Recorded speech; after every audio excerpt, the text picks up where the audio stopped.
徐州菜看参牛，参牛菜看骨皮，骨皮你看香蒸菜有骨皮河油、杨荷花蛋汤，这都代表用的骨皮菜。所以您除了这几个菜，还有什么出名的？哎，参牛出名的多了，有王林的卷煎、兰阳的烧鸡、黄记的香肠、粉皮儿，这都是代表用的参牛菜。好多徐州客人问有没有老公鸡，你们家有老公鸡吗？老公鸡有啊，我们这儿这么多3号老公鸡，味道可管，必须管。就在奥体的下面。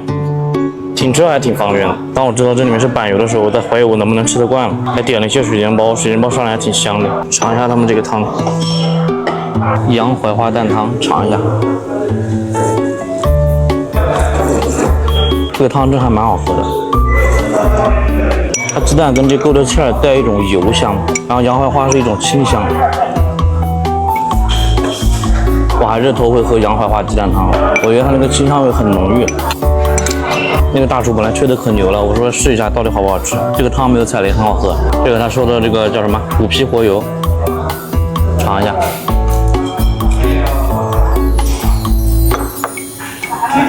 怪怪的感觉，有一种在吃那种化了的牛油的味道一样。这种口感我觉得因人而异。它外面的糖确实是解腻了，然后那种油香味让人很舒服。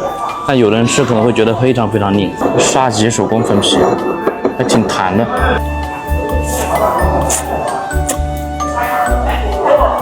它这个粉皮也是那种油香味很重，加了一些蒸蛋皮，但是好像没有放什么调料嘛，我也没感觉到有什么醋啊什么底味。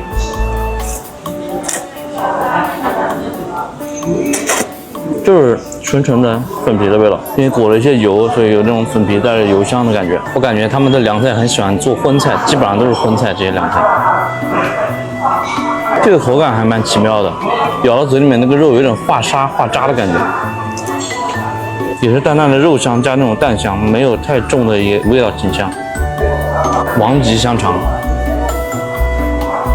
它这个香肠跟我家那边有点像，但我家那边酒味会重一点，它这个就是淡淡的咸加一点点甜，属于越嚼越香的那种。蓝山烧鸡。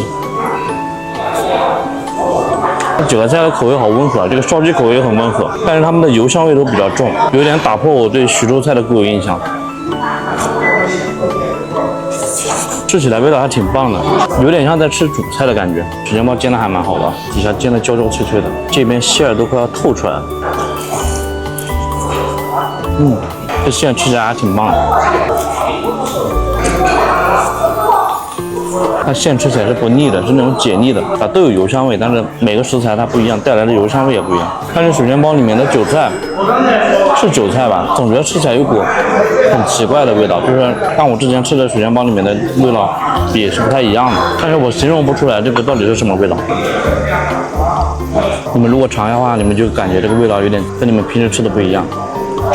这家店是刚开的嘛？我怎么感觉来了之后，发现这边好多人，好多徐州的朋友过来吃吧。如果其他的一些徐州菜，像徐州的炒鸡，还有三宝鱼，他们也有。